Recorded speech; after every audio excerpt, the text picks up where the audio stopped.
My name is Jack Brown and my installation is called Shopfront Night Camera Animal. So my installation is in an old bank in Chester Town Centre.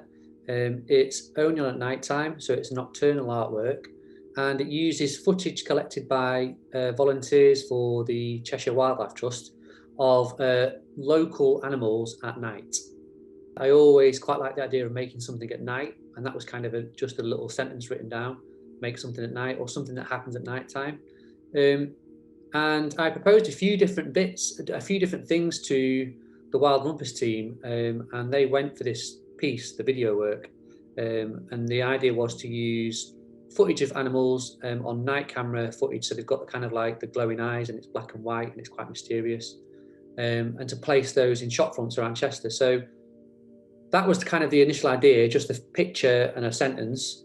And then, of course, everyone else had to play their part. So Wild Rumpus really helped with working out, where this could happen, shop fronts across Chester. There were loads of potential sites that fell through and then came back and fell through. And eventually we got the bank, which is just absolutely perfect. And then also, Wild Rumpus again put me in touch with the Cheshire Wildlife Trust, who the first people I asked happened to have the most amazing archive of nighttime footage of animals, all taken by volunteers. So it goes from sort of parks to, parks with deer and badger to someone's doorstep with a hedgehog. So it's a really nice range of sort of footage. And it's nice to sort of know that I wouldn't have ever met these volunteers, but there's kind of like a really distant collaboration happening there between me and the volunteers. So yeah, that's how it kind of came about.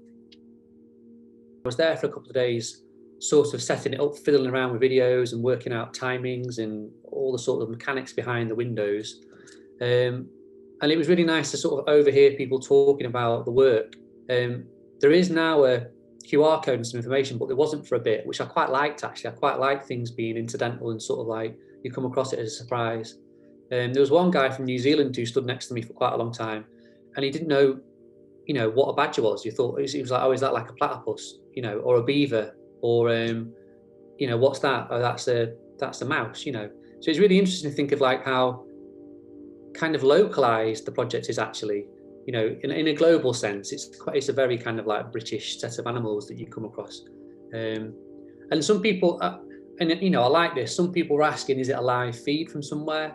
So that's interesting, and that was a trick I wanted to play actually, so people didn't really know where it was coming from, because the screens kind of like come on intermittently. So some people were sort of caught out and taken aback, and then kind of settled into watching it. So yeah, I think there've been some good reactions, and of course the nice thing is about this exhibition, this installation, is that it's on from 5 p.m. just as it starts to go dark, all the way through to 6 a.m. in the morning every night. So I've been there like 7, 8, 9-ish. I don't know if I will, but I'd love to go back at 5 in the morning and just sit with it and catch the kind of like early morning milk float going past, or so there'll be responses and reactions that I'll never see because it's on right through that time period. And of course that's when these animals are active, so that's why it fits in a way.